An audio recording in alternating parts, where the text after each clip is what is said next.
tissue-specific manifestations of diseases. Taking the example of bacteria, if you are attacked by bacteria, how does it enter your body? Point of entry will be nose, and what organ will be affected? Lungs. Then what happens? Which disease occurs? Tuberculosis. Then what will be the symptoms? Cold and cough. Then one more type of bacteria, if it enters the mouth, it enters through the mouth, affects the gut or the alimentary canal. The effect will be typhoid. If you have typhoid, you will have lots of vomitings. Then one more type of bacteria, if it enters through the mouth, it attacks the livers, thereby causing you jaundice. Jaundice, you will have changes in the skin, changes in the appearance. Then coming to virus, the virus enters to sexual contact, HIV virus or hepatitis virus, affects the lymph nodes of the body. Then causes AIDS, acquired immunodeficiency syndrome. Then what are the symptoms? Decrease in the immunity. Then one more type of virus which enters the blood, through the blood, and affects the brain. It causes Japanese encephalitis. It is a brain fever type of disease. So what are the symptoms? Headache, vomiting, and fits. Fits are also called as seizures. Then coming to protozoan diseases, the point of entry will be blood and the organ affected will be liver. So what will be the effect? Disease? It will be malarial disease, malaria. Then the symptoms will be fever. So protozoans or the mosquitoes enter through the blood, affect the liver, organ affected will be the liver. The effect of the disease name is malaria and it causes you fever. Then when all these diseases occur, there will be some inflammation in your body. What is inflammation? Inflammation is nothing but swelling. Swelling, if there is swelling, there will be pain, there will be redness, there will be fever. What does inflammation indicate? Inflammation in itself is a mechanism that it is fighting against the disease causing microbes. Inflammation is nothing but a process that fights against the disease causing microbes. If the body itself develops immunity for fighting those microbes in the form of WBC or white blood cells. So inflammation, signs of inflammation are pain, redness and fever. Inflammation, wherever there is inflammation, there will be swelling. Inflammation means the body itself develops immunity against the disease causing microbes. So these are the organ specific manifestation. Moving on to tissue specific manifestation. Tissue specific have a general seeming effect. Taking example of HIV, AIDS. AIDS is caused by HIV virus or hepatitis. Whenever there is an attack of hepatitis or AIDS in your body, you will always have a decreased immunity. So HIV affects always the immune system. So this is a tissue specific manifestation. It directly affects the tissues.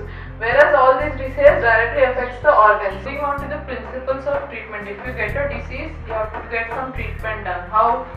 The first thing the people in your house tell you to sleep. The first thing the people of your house tell you to do is to sleep.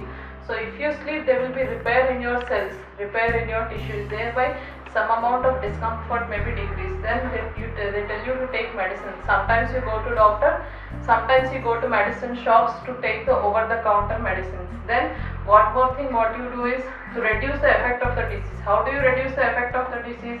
By providing treatment to reduce the symptoms. You have to do a symptom directed treatment. Then that is to reduce the effect of the disease. One more thing is to kill the cause of the disease. How do you kill the cause of the disease? You kill the microbes causing the disease by giving drugs like antibiotics, antivirals and antimalarials. How do these act? These act by blocking the bacterial synthesis pathway of those organisms without affecting our body. So these are the principles of treatment for preventing or treating any disease. Principles of treatment for treating any disease. Moving on to the last topic of the chapter is principles of prevention. When you get a disease, what happens? Your body functions are damaged. Then treatment takes time. Then if it is an infectious disease and it has attacked some certain person, then that person becomes a source of infection for transferring that disease to other persons. So all these are difficulties if you get a disease. Then it is better to prevent, right? Prevention is better than cure always. So what are the methods of prevention? There are always two methods of prevention, general methods and specific methods. So what comes under general methods? Prevent the exposure. So first, don't get exposed to the environment where diseases can occur.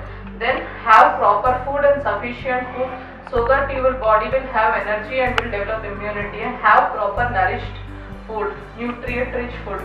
Then airborne diseases. How can airborne diseases be prevented? Do not live in a more crowded areas to prevent the airborne diseases. Then waterborne diseases. How can those be prevented? Always drink safe and purified filtered drinking water to prevent the waterborne diseases. Then vector-borne diseases. Vector-borne diseases are majorly caused by mosquitoes. So do not allow mosquitoes to breed in your environment. Use either mats or liquids for mosquitoes. Maintain proper hygiene, proper cleanliness of your surroundings. So these are the general principles of prevention. Moving on to specific principles of prevention. So specific diseases always attack the immune system. Taking the example of smallpox. Many years ago, there was smallpox and chickenpox were affecting many people around us. So what people used to do, they do not used to touch the persons affected with that disease with the fear that they will also contact that disease. But there was one certain group of people who were doing treatment to these, helping them in the houses. Who were those? Those were people who already got one episode attack of either smallpox or chickenpox. It was believed that people who get one attack of smallpox or chickenpox get immunized, get automatic immunity in their body, and they will not never get a second attack in their lifetime.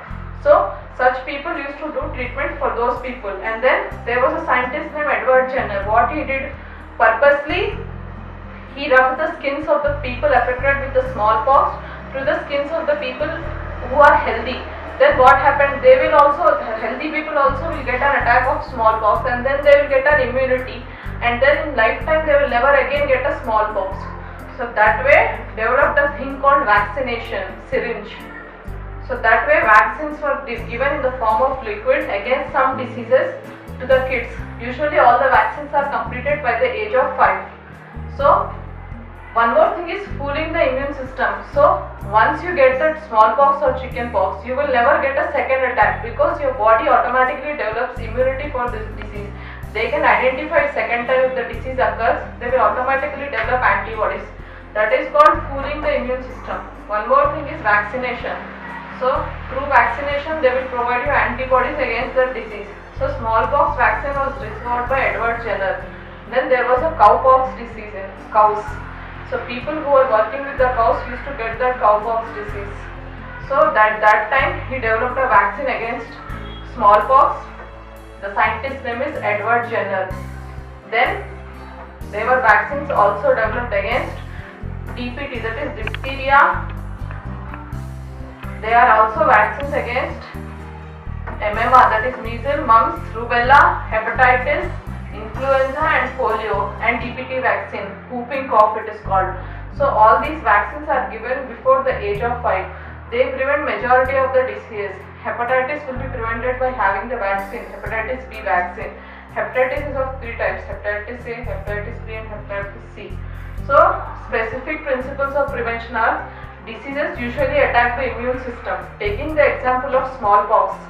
Smallpox, if it attacks once in the body, it will never get a second attack in your lifetime because the body will develop an autoimmune system, antibodies to that. So people who are suffering from smallpox, some group of people were staying away from them in the fear that they may also get affected. But some group of people were treating these patients because they were already attacked with one episode and they knew that they will not get the second episode.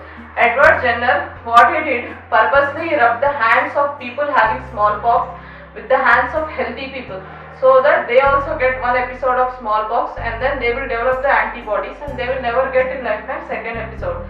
So that way Edward Jenner developed vaccination for smallpox.